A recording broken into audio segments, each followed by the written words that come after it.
محمد اسد نے اپنی تفسیر دا میسج آف دا قرآن میں سورہ حجرات کو اخلاقی اور سماجی نظم و ضبط کا منشور قرار دیا ہے۔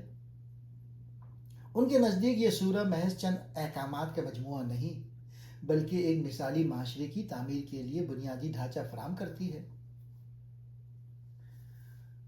محمد اسد اس سورہ کو 2 حصوں میں تقسیم کرتے ہیں۔ پہلا حصہ اللہ اور اس کے رسول کے ساتھ تعلق اور دوسرا حصہ انسانوں کا آپس میں سماجی برتاؤ۔ پہلا پوائنٹ، لیڈرشپ کا احترام، آیت 1 سے 5۔ محمد اسد کے مطابق کسی بھی معاشرے کی بقا کے لیے نظم و ضبط اور قیادت کا احترام لازمی ہے۔ آواز نیچی رکھنا۔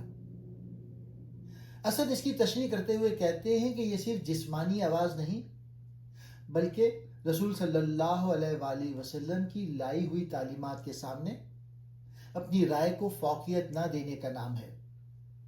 یہ تہذیب نفس کا پہلا قدم ہے۔ دوسرا نقطہ، سماجی ہم آہنگی اور تحقیق۔ اس سورہ کی سب سے اہم آیت میں سے ایک افواہوں کی تحقیق ہے۔ اسد لکھتے ہیں کہ اگر معاشرے میں افواہیں بغیر تحقیق کے پھیلنے لگیں تو اس سے اجتماعی ناانصافی جنم لیتی ہے۔ ایک باشعور انسان کو چاہیے کہ وہ جذباتی ہونے کے بجائے عقل اور حقائق سے کام لے۔ نقطہ، اسلامی بھائی چارہ اور صلح، آیت 9 سے 10۔ محمد اسد اس بات پر زور دیتے ہیں کہ مسلمانوں کا آپس کا تعلق خون کے رشتے سے بھی زیادہ مضبوط یعنی ایمانی بھائی چارہ ہے۔ اگر 2 گروہوں میں جھگڑا ہو جائے تو تماشا دیکھنے کے بجائے عدل کے ساتھ صلح کرانا ہر فرد کی ذمہ داری ہے۔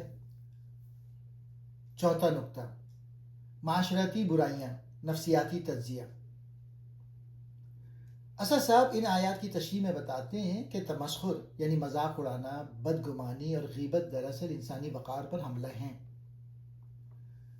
بدگمانی، وہ اسے ذہنی گندگی قرار دیتے ہیں جو رشتوں میں زہر گھولتی ہے۔ غیبت، اسے مردے بھائی کا گوشت کھانے سے تشبیہ دینا اور اس بات کی علامت ہے کہ جس طرح مردہ خود کا دفاع نہیں کر سکتا اسی طرح پیٹھ پیچھے برائی کرنا ایک بزدلانہ عمل ہے جو سماجی ڈھانچے کو تباہ کر دیتا ہے۔ پانچواں نقطہ، عالمی انسانیت اور برابری، آیت 13۔ محمد اسد کے نزدیک یہ آیت قرآن کا سب سے بڑا انسانی منشور ہے۔ وہ بتاتے ہیں کہ قبیلے اور قومیں صرف پہچان کے لیے ہیں، فخر کے لیے نہیں۔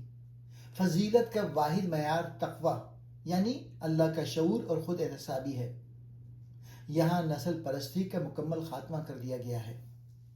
چھٹا نقطہ، ایمان اور اسلام کا فرق۔ سورہ کے آخر میں اسد صاحب ایک اہم باریکی واضح کرتے ہیں۔ صرف زبان سے کلمہ پڑھنا اور دل میں یقین پیدا ہونا 2 مختلف درجے ہیں۔ ایمان ایک مسلسل عمل ہے جو انسان کے عمل سے ظاہر ہونا چاہیے۔ خلاصہ صورت، محمد اسد کی نظر میں یہ سورہ ہمیں سکھاتی ہے کہ ایک مومن صرف وہ نہیں جو عبادت کرے بلکہ وہ ہے جو دوسروں کی عزت کی حفاظت کرے، افواہوں سے بچے اور نسل و رنگ کے تعصب سے پاک ہو کر انسانیت کا احترام کرے۔